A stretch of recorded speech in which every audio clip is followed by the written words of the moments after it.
Hello, everyone. I'm Dr. Bradley Wolfe, and I'm going over Chapter 12 in the Communication in the Real World textbook. This chapter is on small group communication. So oftentimes when students think of small group communication, they dread those small group assignments. Sometimes people are social loafers. They just don't do much in the groups, don't contribute much, and it feels like one person is doing all of the work or the lion's share of the work, and it's just not distributed evenly. And because of these school experiences, a lot of people don't like, the idea of working in groups. However, in the workplace, we're often working in groups, and because we all have jobs, we have a little bit more buy-in into the project, into our own individual performance, and we all usually have some defined roles in the team. Sometimes people are coming together around a collective idea. I've been in those sort of work groups before where we voluntarily joined the team because we're interested in the topic. For example, I recently joined a group that's thinking about AI and how is AI being used in the classroom. Right, none of us have really a defined role in that situation, but we're just trying to figure out how to navigate it as a college. Whereas other times you're put into a group because of your role in your organization. You may, for example, I worked for the Minnesota Council of Nonprofits, and I was their Southwest regional coordinator for a while. And so my role in the group of regional coordinators was to focus on my region of the Southwest, but then we collaborated together, shared ideas of what worked in different regions and what didn't work, and how the different areas of the state may be similar or different.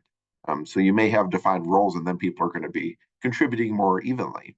I've also had a role where I was planning a conference where I was, my job to do the lion's share of the work is my job to plan the conference, but everyone else was there to give me ideas. So I said, let's meet, let's discuss ideas. What kind of, breakout sessions do you want at the conference? What do you want as a keynote? Give me all the ideas and I'll do the work. So sometimes groups do have very uneven distribution based on design. And then there's not hard feelings if it's designed that way. But if it's designed to be even, people may have more of an issue with unequal contributions. So lots of examples there to get us started. But when we're looking at small group communication refers to the interactions among three or more people who are connected through a common purpose, mutual influence, and a shared identity. And so, really, the key idea here is three or more people communicating in a group. Interpersonal communication is two people, intrapersonal is within yourself, public speaking is one person to a larger group. But here, everyone is connected in the network. So, small groups, three. Sometimes I've seen definitions that say 3 to 15, 3 to 20. Sometimes they put a cap on it. This textbook is not putting a cap on it because certainly that can be flexible to determining how large the group is. But if you have an organization like Ridgewater College, we have about 300 employees. That's much bigger than a small group. Then we're looking at organizational communication, which looks at how different small groups within the organization may interact and how all those relationships and networks are connected. So there are different characteristics of a small group. They can serve different purposes. They can lead to positive or negative experiences. Some groups are more task oriented. So I give a lot of examples from the workplace and how, it may be work focused. A small group may be a small group of friends. A small group could be your family, right? It could be very relationship focused. So small groups aren't necessarily work focused, but they could be relational focused with the objective of, having good relationships or having a good time together, whatever it may be. So there are a variety of types of small groups that we could look at. There are also different structures of small groups that have internal and external influence. So internal influences could be member characteristics, who emerges as a leader if one isn't assigned, who's well informed about the topic, who may just be there to gather information for themselves, who's highly motivated, has the time to do more, who may be able to contribute, but in a lesser capacity. So there's a variety of different, uh, you know, influences. Those are within the group. Then external could be funding. Could be, does your group have funding from an external source? Are you assigned to be a part of the group? Is there someone else saying you all need to come together and do this task? So some groups have control over those external factors. They could ask for more funding. They could ask for, another member with a specific type of expertise. So there can be, mutual influence between those internal external elements. So the size and structure affect communication within a group. So I have some examples here. So this is more of a wheel structure, a decentralized structure, where each person is kind of just interacting with those around them. Also I've seen in the wheel structure some spokes in the wheel. So these, not necessarily just the two people next to each other, Winston and Callie may be communicating, but Winston can also communicate with Bill, Stephanie, and Eric, right? So there's spokes within everyone. So everyone has more of a equal opportunity to contribute and be a part of the team. Whereas in more of a centralized structure, you may have one person who's at center, who's the boss of the team, and maybe the point person connecting everyone else within the group. So these are two different structures. So groups can have a variety of structures. These are two examples that could be there. And depending on the complexity of the task, depending on what the purpose of the group is, one of these structures may work better than the other. So it's not saying one's going to work better overall, but it depends on the task. So in more of a friendship or family group, you're probably going to look at more of a decentralized structure where everyone is being connected equally. But you also could have a centralized structure, even within a friendship group. So if I have a couple of friends who mostly are friendships, they're both mutual friends, right? They're kind of through me. I'm the connecting piece to them. So I may be the central part of that structure that keeps them together. Whereas if I wasn't in the equation, they may not interact as much. So again, the variety of purposes depends on the relationships based on the internal influences, external influences, how these structures form and come together. But certainly these are two examples. And just because it's Terra is the central structure here doesn't mean that Shadow and Tallulah aren't going to ever interact. Certainly they can interact, but they'll primarily interact through Terra. So that's what those examples are about. So interdependence, that's a characteristic of small groups. So they're sharing a common purpose and a common fate. So if the actions of one or two group members lead to the group deviating from or not achieving the purpose, then all group members are affected by it. So if you have a friendship group and one of the people is having an issue, certainly that affects the entire group. If you have a family and you have one member of your family is dealing with alcohol addiction, that's going to affect the entire group, right? That certainly affects all the relationships. If you're in a workplace and you have one person who's a super high achiever, we can look at positive examples too. That can lift up the achievement of your entire group. So again, there's some interdependence with the common purpose and common fate that you're all contributing towards that. So maybe both positive or negative impact of one individual impacts the entire group. There's also a shared identity, and it could manifest in several ways. So some groups have official charters or mission and vision statements that lay out the identity of the group. They're super formal. For example, it says the Girl Scouts here. I think they've updated their name since this textbook was written. But at that time, this is back in 2012, this quote's from, a little bit of outdated quote, but Girl Scouts builds the girls of courage, confidence, and character who make the world a better place. So again, a specific mission. You see a lot of nonprofit and community organizations have a specific mission. Colleges have a specific mission. And then within a group, within an organization, there may be smaller missions for the specific group of people. Again, I joined an AI work group recently, and so we have a kind of mission vision, which is kind of guiding us some principles and goals that certainly can be flexible and adapted as needed, right? They're not necessarily set in stone. But if you look at nonprofits, those organizations often will have a mission. Schools are going to have a mission. So the more formal the organization, the more likely there's going to be an explicit shared identity within the group. If you have a more informal group, like a group of friends, you're not going to have necessarily a mission for your group or a vision for your friendship group. I think that would be very odd. It would come off as very odd. But certainly, there can be a shared identity in other ways. So it talks about group names, slogans, songs, handshakes, clothing, or other symbols. At a family reunion, people may wear matching T-shirts. When I went on my parents did a retirement cruise, so they invited my siblings and I on a cruise with our significant others, and we all had matching T-shirts. Don't wear black T-shirts on a Caribbean cruise. It's not a good idea. I was not the one who planned these T-shirts. But we got black T-shirts for the Caribbean cruise, and when we started putting them on, it was hot, and I'm just like, who came up with this idea? Someone didn't think through the idea. You should have picked a light color. But my sister and her significant other normally wear black, and they were in charge of the T-shirts. It was their idea, so I'm like, oh, I'll accept it. But I had to tease them a little bit for that one.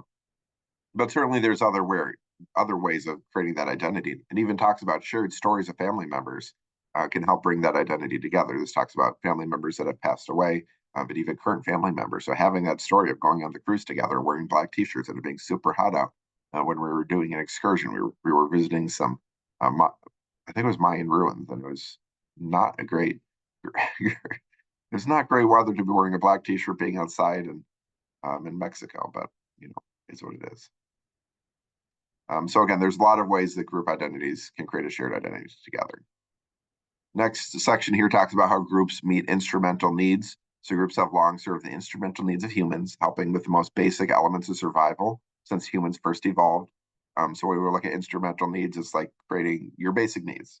So making sure you have food, making sure you have housing, shelter, clothing, your health can be met through an instrumental need. So some examples that this section gives is labor unions. So making sure that people make enough money so they can advocate for um, their pay as a group. Um, so it could also be like a farmers market, creating a group in the community that helps meet the food needs. I volunteer at food shelves, so food shelves do a great job of helping people meet instrumental needs, and it's done through a group. Right, it's not just one person creating this food shelf and doing everything. It's a group of people coming together to support others in the community. It talks also about consumer protection advocacy groups for people who've been victim of fraudulent business practices, and just providing services to others. So that's more about the instrumental needs. There's also interpersonal needs. So again, people want to be included. They want to feel as part of a group. So you can have those relationships. When we look at small groups, there's task orientation and relational orientation. I'm a very task oriented person. I want to get the job done. Even when I'm with my friends, I like to play games. So we have a little task that we can do together. So I'm a very task oriented person. Other people are very relational oriented. When you start a meeting, this happens a lot in the nonprofit sector where I used to work. Every meeting, you had to start with some small talk, maybe an icebreaker, even if we knew each other, just something to serve that interpersonal need of the group. So in your friendship groups, a lot of times your family groups, interpersonal needs, right? You want to have your needs met. They also can be met in the workplace if you want to be able to have connections with other people. If you're working together, you may have some commonalities based on the industry that you work in, which you'd be able to relate on. So it allows some of those interpersonal needs to be met. Then it says groups also meet identity needs. So it allows us to use a reference for social comparisons. Oftentimes, one of the first questions people will ask you in the United States is, "Hey, where do you work?" Ask adults at least, "Where do you work?" Maybe younger people, "Where do you go to college?" So it's looking at part of your identity is associated with that. So some people, if they're a homemaker or otherwise unemployed, that may be hurt their identity in some ways, and that question is not always appropriate depending on the situation. So it's always been encouraged to think of other questions like what do you do, not just what do you do for work, but hey, what do you do with your time? What are things that you because even if someone's unemployed, they still do things, right? They still have a lot of interest. They may be volunteering. I used to volunteer with some people one woman, she had a disability and she was blind. So a lot of people want to hire someone who is blind. So she said, okay, if you don't want to hire me, I guess I'll be on disability, but I still want to contribute to the community. So she volunteered for several different organizations.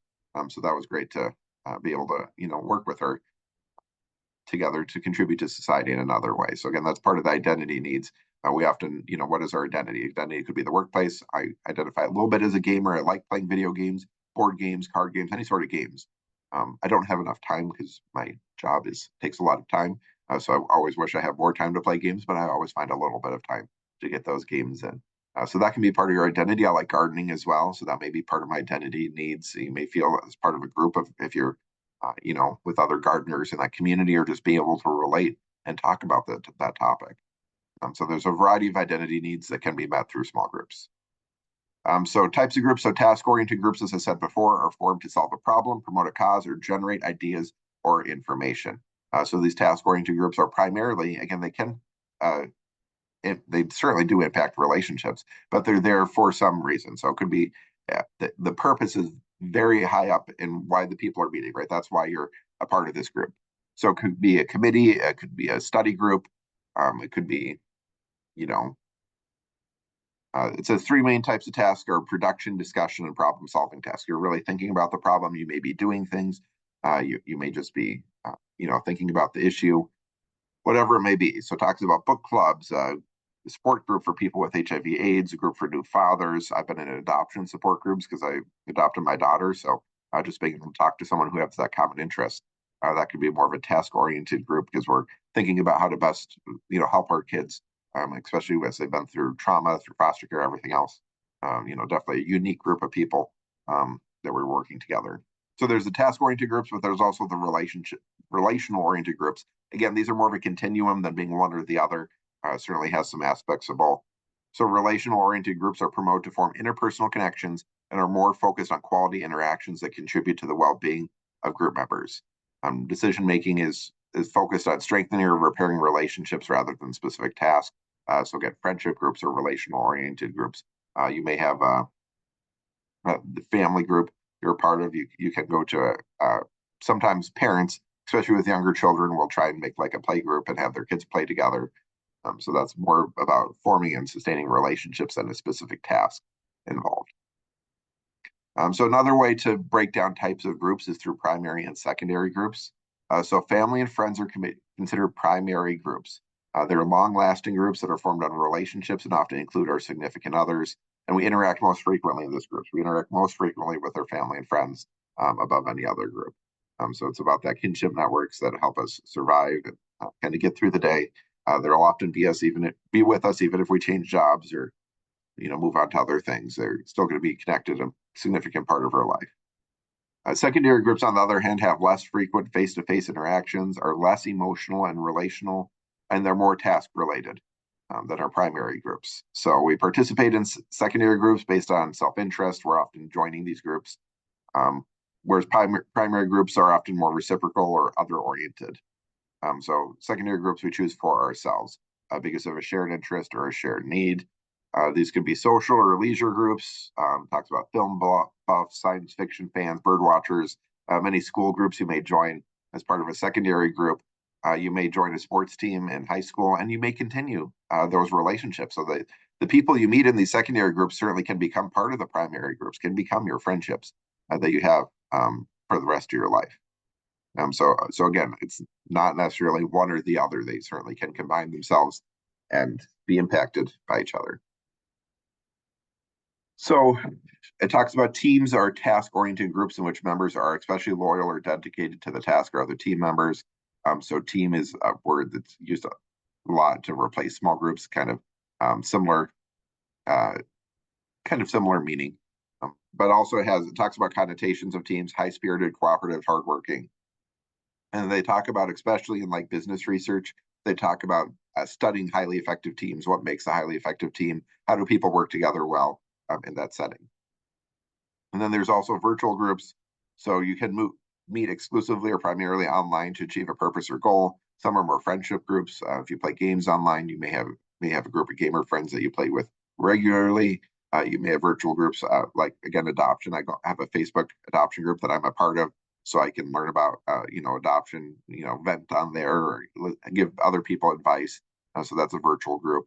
Oftentimes, small towns will have virtual groups. Like I live in Glencoe, and so it has a Life in Glencoe page where I can learn about different things going on in the community, and just for people to talk and connect through there as well. The virtual groups are very important, but again, those can get much bigger than just a small group of 3 to 15, 20 people. You may have a few hundred people in these virtual groups. So again, it depends on who you're interacting with on that occasion, and certainly those groups can form and look different. So there's some advantages and disadvantages of small groups. Sometimes people say it's better if I just do it myself instead of working as a group. Other people appreciate being able to hear others, work with others and get the feedback. We live in a democratic society in the United States, and so we like that participation in the decision-making process. It's a key part of citizenship, even in the workplace and on other aspects of life. Outside of our government, we also value that often, that we want to be a part of, what's, the decisions being made. So that's important to consider, especially if you're a leader in an organization. The next chapter talks more about leadership, but about getting that input and allowing people's voices to be heard instead of making the top-down decisions. We see there's definitely a movement towards that in the United States of having more of that. Whereas in the past, even though we're a democratic society, we were more comfortable with those top-down decisions. Now we're wanting more interaction and more people's voices being heard. So it gives an example here of synergy. So synergy refers to the potential gains in performance or heightened quality of interactions when complementary members or member characteristics are added to existing ones. So because of synergy, the final group product can be better than what any individual would have produced alone, or even like two individuals, like they might have done this much and this much. And instead of just adding those two, synergy means that extra amount above and beyond what the individuals would have done by themselves. So being able to grow that. Participating in groups helps our exposure to diversity and broaden our perspectives. When you have a more diverse group, and you can define diverse in any way that you want, but more perspectives allows it to, have better results in the end. So again, the example of the AI work group, we have people who are pro AI, who are anti AI, who are kind of in the middle and just exploring it. But the person who brought the group together specifically sought out people with a variety and diversity of opinions in order to talk together on this, so we can get the best results. If you just had all people who are pro AI or all anti AI, you're only going to have one perspective, and you're not going to have that diversity or that synergy, needed in order to get the best results. So sometimes the downside of that, of having very diverse groups, is it may take longer to get to a decision. Some people don't like that. It's like, oh, I just want this to resolve this now. But in reality, we need to take our time to work together in order to have success, to create the best results. So there's some disadvantages to small groups as well. So sometimes if it's a highly specialized situation and one person has the knowledge, instead of having to educate everyone else on this expertise, just let them do their job. So again, the example I made, I planned a conference once, and I used the group, the diversity, the benefit of the group, to figure out what sort of workshops, breakout sessions, who to contact. That was very valuable in having that diversity of opinions and experiences. But at the end of the day, I needed to do everything else myself. It would have taken too long to try to have a few people coordinating, reaching out to all these different contacts. It's like, it's much easier if I just do this part of it myself to move forward. So certainly you can balance the benefits and negatives of small groups by figuring out, okay, let's maximize the positives, but let's also delegate. Let's delegate tasks. Let's trust someone to get the work done, to, allow the individual contributions to be successful as well.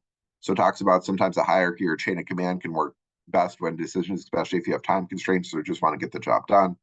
So having a point person or a leader can be very helpful. But certainly sometimes groups just have so much conflict that you're not getting anything done. So again, you got to be aware of how to handle the conflict within a group in order to be successful as well. It also talks about social loafing, which means when group members contribute less because they feel like it just so it defines it as when people contribute less to the group than other members do, or than if they would if they were working alone. Because saying, okay, well, other people involved, so I can just let them, do the work, and I don't have to work as hard. And they can feel they're just gonna, their contributions just gonna get left into the group. But if everyone's doing that, it's right. You're doing less by being part of a group. So that can be one of the difficulties. So conflicts of difficulty, people not pulling their weight, is certainly a difficulty that many students have experienced in classroom assignments when they're put into small groups. So there's negatives and positives of working in small groups. I teach small group communication. Sometimes I can go into a lot more detail, but I'm just going to keep moving forward. So this is a model of stages of group development that's often used in communication studies. It goes through forming, storming, norming, performing, and adjourning. It's by Tuckman and Jensen, the original model, and it's certainly been elaborated on since then. Some groups don't experience all 5 stages. You may experience more than one stage at a time. You may, go back and forth. It's not necessarily a linear process, even though this model looks linear. Certainly forming would be the beginning and adjourning would be the end. But again, some groups never really end. They don't have an ending place. And sometimes the forming is, repetitive. You get new people onto the team and you have to start that forming stage again.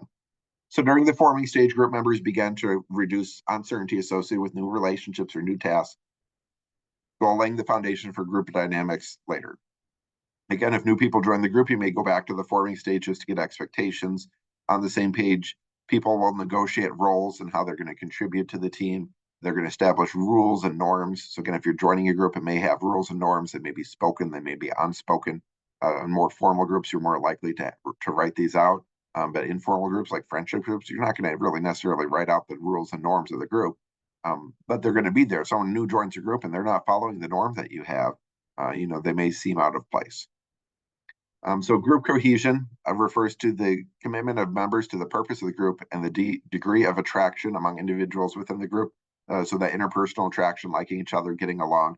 So group cohesion, how well are you all working together? How cohesive are you as a team? So some groups have voluntary memberships where people are joining because they're passionate about the cause, about the idea, about the hobby, whatever it may be. Other groups may have mandatory or assigned members that can work well. Some people may be resentful towards the group or the goals of the group, especially if you get some negative people there. There are a lot of negative roles that can be had in a team. Don't remember if this chapter goes into all those negative roles or not, but certainly when I teach small group communication, there are a lot of negative roles that someone may be playing. So again, and if you have to get rid of somebody on a team, when I was executive director of a nonprofit, we had to, ask for the resignation of one of our board members because she wasn't attending the meetings. And so I was very nice about it. I'm just like, hey, I notice you haven't been attending meetings. Maybe this commitment isn't for you anymore. And she's like, yes, thank you for giving me out. I don't have the time, but I want to, support you in other ways. And that was great. It was very smooth. Other times it may be more conflict with trying to fire someone from your team or get them off your team. If they are just, I don't know, there to be annoying, or maybe they care about it but think the group's going in the wrong direction, so they don't want to leave the team. Also, they don't want to contribute in a helpful way, so that can be difficult as well. So managing conflict, that's a whole thing in and of itself too. So after forming, the forming stage is storming. So this talks about when the conflict begins to emerge. So conflict begins to emerge when people performing their task have their ideas heard and negotiate where they fit into the group structures. So sometimes some storms are calmer, right? Some storms are more heavy. I'm in Minnesota. People are Minnesota nice. We often don't have that much explicit conflict. I've also heard Minnesota nice be called Minnesota passive aggressive, where we may not be as direct with our conflict, but that doesn't mean it doesn't exist. And so I think it's important to be able to talk openly about conflict so it can resolve itself. Conflict doesn't need to be a bad thing. Like I said, with the AI work group, when we have a lot of people with different opinions, that's good. That's positive to have that diversity within the team as long as it's managed well. Again, conflict can very well be a good thing, but it needs to be processed. So it says storming and the concept of conflict have negative connotations, but conflict can be positive and production. So the example it gives, just as storms can replenish water supplies and make crops grow, storming can lead to group growth. So it can help your group grow. It can help build stronger relationships when you've made it through conflict and you understand each other better and you've worked together. Those friendships and relationships. Conflict's not necessarily a bad thing. You don't want to, leave a friendship just to the first fight that you have. I'm always wary of people who, I know this one guy. He said he had tons of friends, very popular, very social guy, and then he hurt himself and he was in the hospital. He used to party a lot with all these people, so having a fun time. But then something bad went in his life.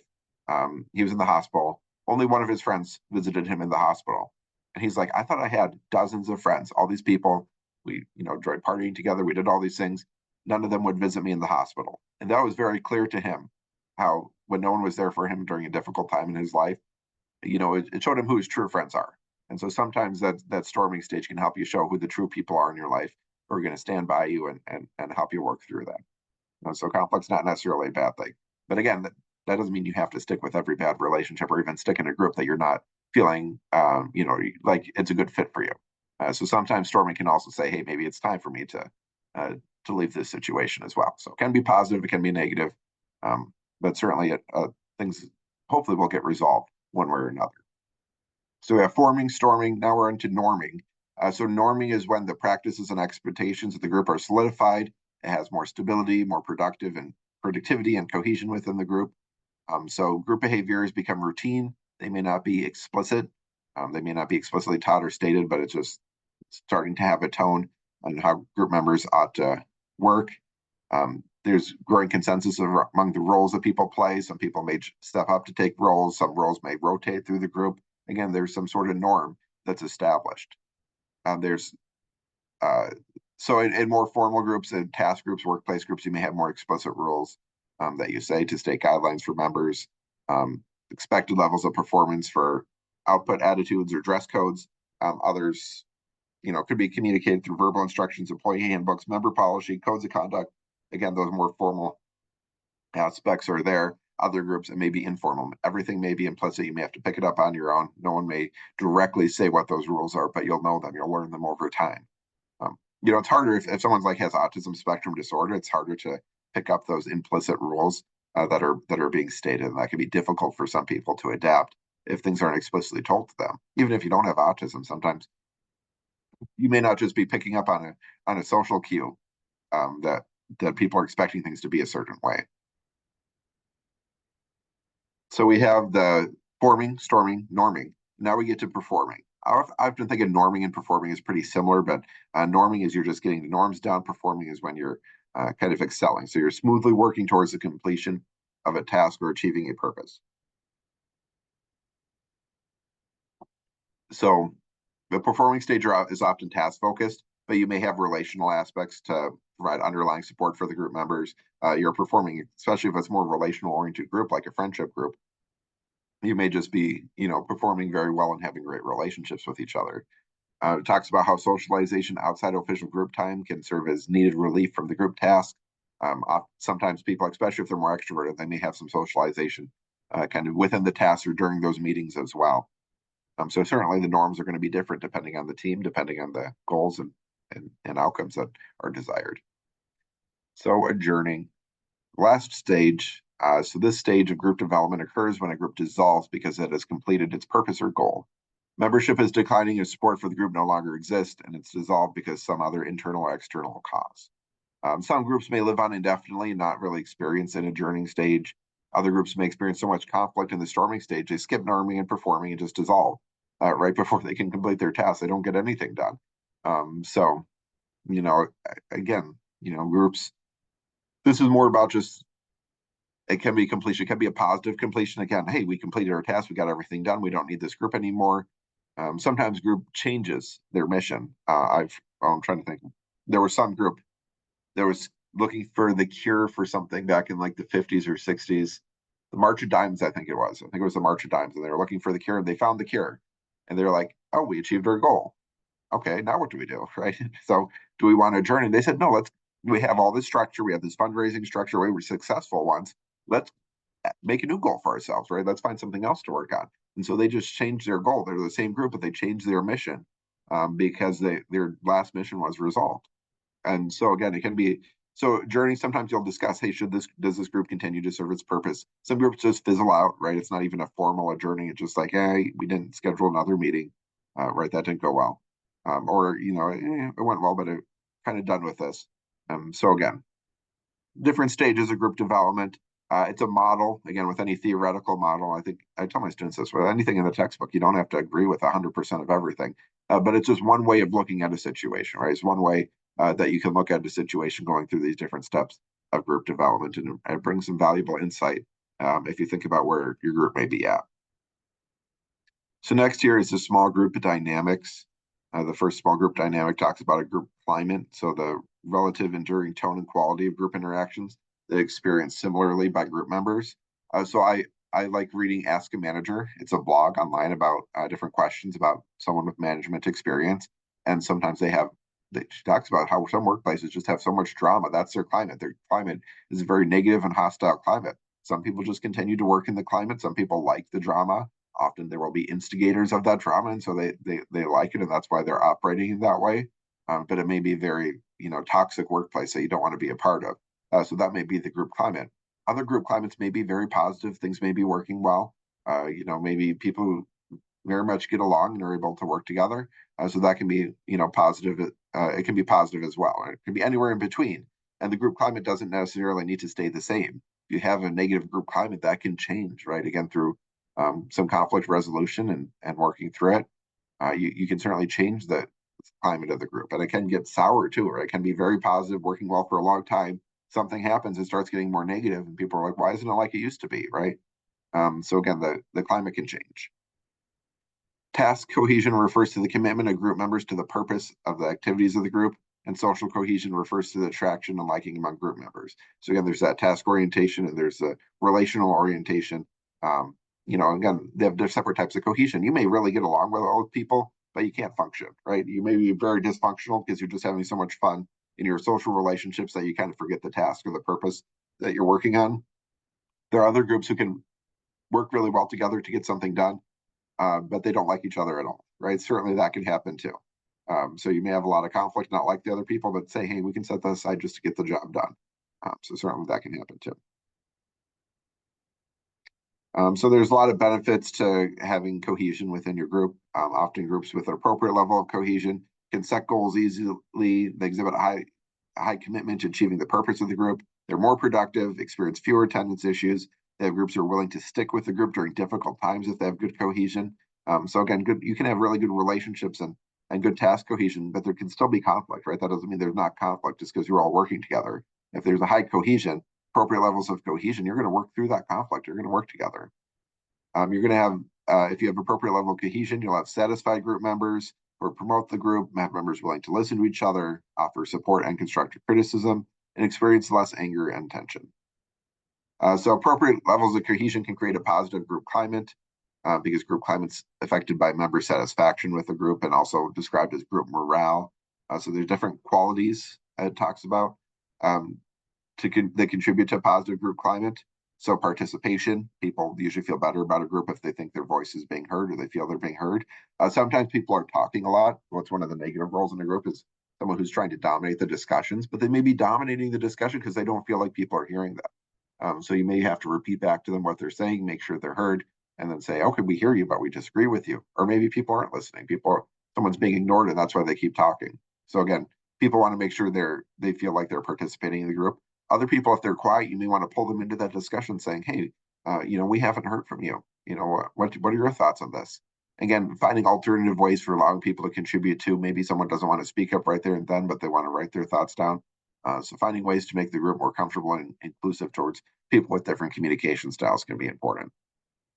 Next, messages. So confirming messages help build the relational dimension of a group. And having clear, organized, and relevant messages help build the task dimension. So again, communicating with each other. That's the message, is making sure you're communicating with each other. You're clear in the communication and you're on the same page.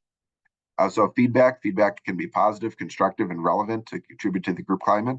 So again, you don't want to just engage in group think where you're all thinking this, you're all disagreeing with something to have good group cohesion, right? If there's disagreement, you should disagree. It's good to have some level of disagreement. If you have no disagreement in your group, right, I think that's a problem.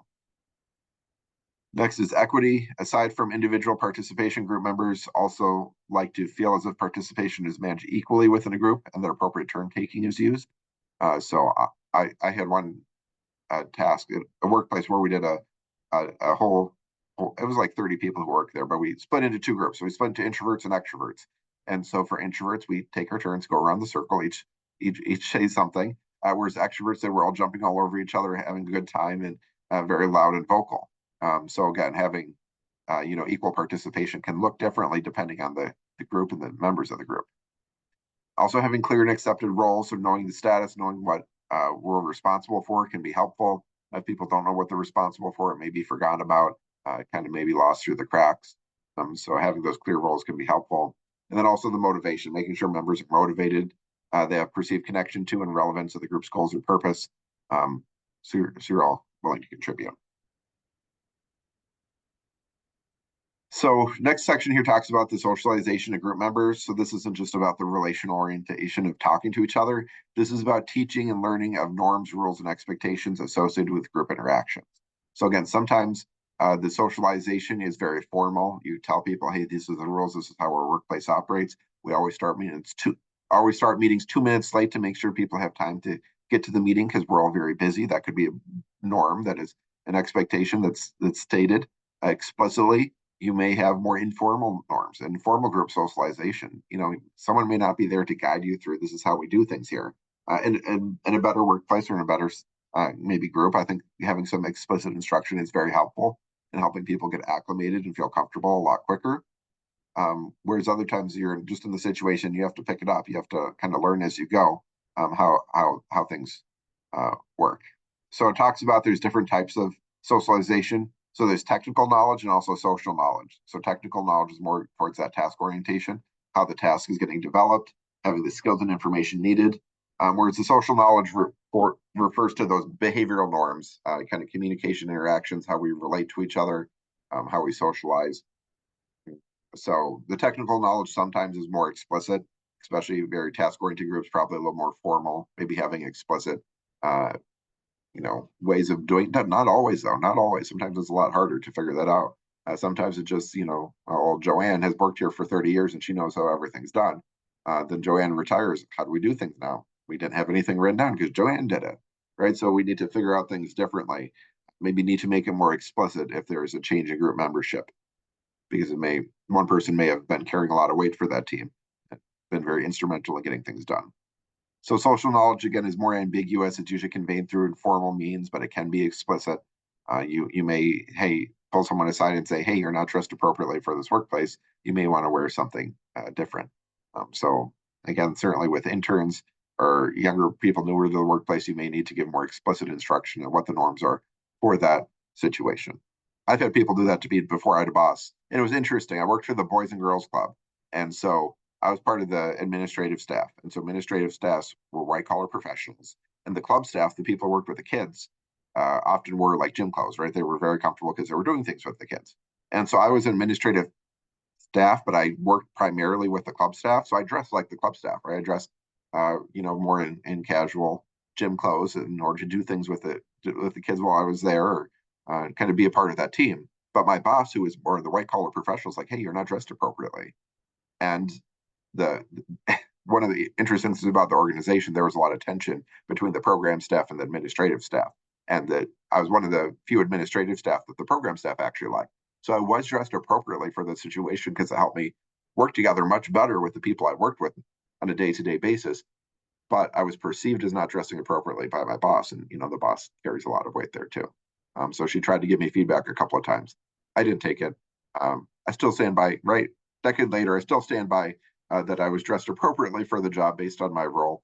And maybe her and the administrative staff weren't dressed as appropriately for a Boys and Girls Club because it created some divisions within the organization. So again, the other sidebar, but an example of how these small group communication works, especially when multiple groups are colliding. You have made different norms and expectations between each of the groups, and so how do those interact with each other? And make sure I hit everything there. Yep, that's the group socialization. So group pressure. So there's a lot of pressure within within a group and then external to a group to that influences how the group operates and influences the people within the group. So there's some conformity pressure. So some people, there may be pressure to conform to those group norms of what's socially acceptable. You may just need minimal pressure in order to get the conformity sometimes. But some people may actively resist. They may have a valid disagreement, or they may just have an aggressive, argumentative personality. So certainly that can be pressure within a group, internal pressure that may change how the group operates or what's acceptable. And sometimes that can be valuable, right? Having that pressure to push back against those norms. One of the things I hear, oh, well, you've always done things this way. Well, that doesn't tell me anything. Well, that doesn't mean it's good, right? Just because you've always done things this way doesn't mean it's good, doesn't mean it's right. I was executive director of a nonprofit, and one of the things they paid their executive director as an independent contractor. And I'm like, why are you doing that? This is your executive director. They should be an employee, not a contractor. Especially when I became executive director, this doesn't make sense. They're like, we've always done things that way. I'm like, that doesn't matter in terms of the law. You may have always been breaking the law, and so we had a little bit of conflict. I went up, I said, hey, IRS has a free form. Let's fill out this form. I filled out the form. They don't want to, but I filled out the form, and the IRS agreed with me. Your executive director needs to be an employee, right? That is not an independent contractor, right? Those are laws guiding one or the other. Just because you always done things this way doesn't mean it's right. So again, and it's good to be proactive with reaching out and making sure you're abiding by the law. So that was helpful to make sure to align. But again, that conflict was necessary. It was necessary to have some conflict and not just conform to the norms of the group, because the group was not operating as it should be, right? There are laws you have to follow in both business, nonprofit, government. There are laws you have to follow. And if you're not following those, you can get in a lot of trouble. And they were fined some money for doing it wrong, and then they had to adapt moving forward. But again, it's better to get in alignment with the law than to continually just doing things because you think you can do things that way. So again, there's internal pressure with people. There's also external pressure. Again, laws may change. There may be funding pressures. I'm thinking the nonprofit sector, government too. You may have a pressure to change things because of those external sources. You may have community groups that are pressuring you to change. People have protested businesses because they didn't like the way they're operating, or they may have a very good following. Right, that can be external pressure as well. But a lot of people follow. Hey, our followers or supporters really like this. We should keep doing this. We should do this more. So that can be a part of that external pressure as well, because something's working really well. So again, these examples can both be positive or negative. Now, groupthink is a negative. So very important thing of small group communication. I think in my mind, it's one of the highlights of most important things you should know about small group communication is groupthink. So groupthink is a negative group phenomenon characterized by a lack of critical evaluation of proposed ideas or courses of action that results from high levels of cohesion or high conformity pressures. So groupthink is when the group of people, they're all agreeing to the decision, you're uncritical of it, because again, you high conformity pressure, so you're pressured to get along. You have high level social cohesion. You like each other, and again, if you have more of a group that is similar, a homogeneous group, you're going to have more likely to have group think because you're all, hey, we're all alike, we're all thinking, and you don't have that diversity of opinion or that someone who's willing to engage in a little bit of healthy conflict.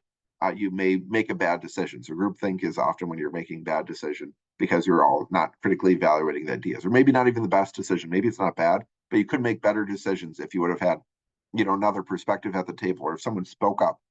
People may be unafraid to speak up. So groupthink occurs when people rush to judgment or they fear argument. Decisions made because of groupthink may range from poorly thought out presentation method that bores the audience to mechanical failure that results in death, right?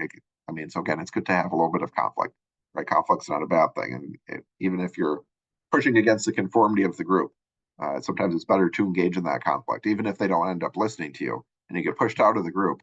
You don't necessarily want to be a part of a group that's not aligning with your values or not aligning with the law either, right? It's better to um, kind of be safe and stand behind your morals, values, your beliefs, your knowledge, than just to go ahead with the group think. So group conflict, there's a lot we can talk about with conflict. So we're just going to briefly go over different types of conflict. So again, conflict can be a good thing. It's not necessarily bad to have conflict. So we want to just be thoughtful about that. Some people are more willing to engage in conflict than others, but conflict can be a good thing. In each of these different types of conflict that I'll go through can vary in intensity and how much the conflict it impacts the members in group. Some people can have conflict and the conflict is very mild. You're just kind of talking about different ways of doing the same thing and nobody's feelings get hurt, nobody gets angry, right? It just can be just a conversation around the topic with different perspectives being shared. So the first one is procedural conflict. It emerges from disagreements or trouble with the mechanics of the group operation. So group members differ in their beliefs about how something should be done. So again, sometimes the leader is just going to make a decision. This is how it's going to be done. It could be a vote to reach consensus or a majority to help resolve a procedural conflict, or you can talk it out, right? So again, depends on the group, depends on the purpose, but procedural conflict is about how something should be done. Substantive conflict focuses on group members differing beliefs, attitudes, values, or ideas related to the purpose or task of the group. So you're having a substantive conflict about the purpose or task of the group. So instead of questioning how something is done, substantive conflict focuses on the what. So what should be done? What are we doing? What is the purpose of this group? So determining its purpose or mission. Hey, what are we doing here? What should we be doing together? There can be conflicts and disagreements on that. That's pretty fundamental to the group. So it's good to get those resolved, right? For everyone to be on the same page with even what we're supposed to be doing here can be helpful. You may need an external voice to reach out and say, hey, what are we assigned to do here? Can we have a little bit more, focus or conversation? So again, in a classroom, you may ask your teacher saying, hey, we have different understandings of the assignment. Can you help us clarify what we're supposed to be doing, right? You may ask your teacher, you may ask a boss. Sometimes if it's an informal group, you may not, there may not be a defined answer, right? You may not have one thing's right or one thing's wrong. You could have two perspectives that both could be valid. And so it's important to think through those variety of perspectives and allow that conversation to be had. So again, sorry for the pause. Substantive conflict is about the disagreement among group members about what it's about. So it's good to get that resolved. Next here is interpersonal conflict. So it emerges between individual members of the group. So instead of about how or about what, interpersonal conflict deals with who, the question of who. So this question of who can, again, it's about personalities. It's about people just not liking each other. Certainly you can work together if you don't like each other, but it's nicer to work with people that you like and can get along with. So this can result from differences in beliefs, attitudes, values. So especially when those disagreements is taken more personally than substantively. So you may be disagreeing about the how or the what, and then you take it personally, and then you have some interpersonal conflict. You also can have just different personalities. You can have different communication styles that can uh, cause a lot of conflict. When I took a small group communication class in college, uh, there was a disagreement between me and another student about what our topic should be for a group project, and so the other student, he had an idea, and the idea was difficult to research. And I'm like, well, what are we going to? Because you need to have sources. That was part of the assignment. So I'm like, okay, how can we use that topic to meet the resource? Um, how can we find resources based on that topic? That sounds very difficult to me. And he just kept saying, oh, this is a really great idea. I want to do this. I want to do this. I want to do this. And I'm like, okay, what are your resources? Like, I was asking very practical questions about the the what, or the how. Sorry, the how. How are we going to do that? If that's the topic, it's about the what in terms of the topic, right? That's a very substantial part of it. But the how, in terms of how are we going to execute that then with that topic, I didn't think it fit well with the assignment. And I had an alternative idea. So I said, here's my alternative idea, and here's how we would be able to execute it. So what's your idea? So how would we execute your idea? And he took it personally, and I think he had some anger management issues, and just started yelling at me and shouting at me about his idea. And the rest of the group members really shut down. And none of us wanted to participate in that any longer. So the teacher came over, and again, he had some anger issues and so needed to be separated from the group. And we eventually went with my idea, just because, again, it was pragmatic to me about why I wanted to do mine. I would have been fine going with his idea if it fit with the assignment. I didn't think it fit with the assignment, and he didn't want to think through or get that feedback that I didn't think it fit with the assignment. He didn't want to think through how to make it work. And I was glad to figure out how to make it work, but I couldn't see it. So again, that can cause some interpersonal conflict. You can be talking about the how, you can talk about the what, but it may lead into interpersonal conflict. You may also agree on the how and the what, but just have some interpersonal conflict and not get along with each other. Certainly, can different personalities, different communication styles, it can create conflict. It also says interpersonal conflict can build slowly as people want to avoid openly criticizing or confronting each other. You may be passive aggressive, so there may be some interpersonal conflict building under the surface and people being indirect about it. So you may need to figure out a way to moderate that and manage it, and maybe even indirectly deal with the conflict if that's appropriate for the culture. We look at some cultures, and having direct conflict, like shouting at each other, can't get away with in the United States. That happens, not necessarily the ideal way. Um, but in other cultures, that's a complete no-no, right? If we look at like East Asian cultures, it's going to be indirect. All the conflict's going to be done indirectly, dealt with, and resolved in an indirect manner. And so you don't want to be as direct about it. So again, what's culturally appropriate, both culture in terms of like regional, geographic, nationality cultures, but also in terms of cultures within the group. You can have different group norms in a workplace versus a friendship group, and how to deal with conflict. So managing conflict in small groups, there are a lot of different ways in order to manage conflict. There are advantages and disadvantages of it, as I've said before. So having some good amount of help. This is very small section on managing conflict. Hey, conflict exists. Now here's 3 paragraphs on how to manage it. Certainly, you can take a class in it. You can get lots of workshops and other information about how to resolve conflicts. So it talks about how decision making is discussed in more detail in the next chapter. So certainly we'll cover that in a moment here. I think it's chapter 13. They need to update that.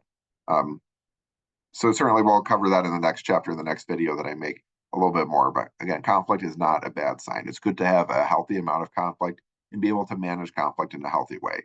So being able to build those relationships can be helpful, even in a task-oriented group, having strong relational orientation, right? Doing those little activities. I'm a strong introvert, task-oriented person. I don't like doing icebreakers, but they can add value in building relationships that help work through some conflict related to the task. So it's, again, good to have a balance there. We look through the models of a model of small group development with the forming, storming, norming, performing, adjourning. So that's one model, one way of looking at groups that provides some valuable insight into the different aspects of group development. We look at a lot about conflict, a lot about different ways that people may contribute within a group. You see, this is my conclusion. Restate your main points in the conclusion, right? That's what I teach in public speaking. So we talked about the characteristics of a small group. We talked about different structures. Some groups may be more formal. Some groups may be more informal. So it really depends. So again, small group communication is really about those norms that are developed with 3 or more people over a period of time. It can be more task-oriented. A workplace group, it can be friendship, family groups. A lot of different things can be considered small groups. Again, the key is 3 or more people communicating together in some way. That's what makes a group in terms of small group communication. So thanks for watching this video. Next one, we'll talk a little bit more about some of that conflict, problem solving, being able to address those different things. But I'll end this video here. Thank you for watching. Always feel free to reach out if you have any questions or if there's anything I can do to help.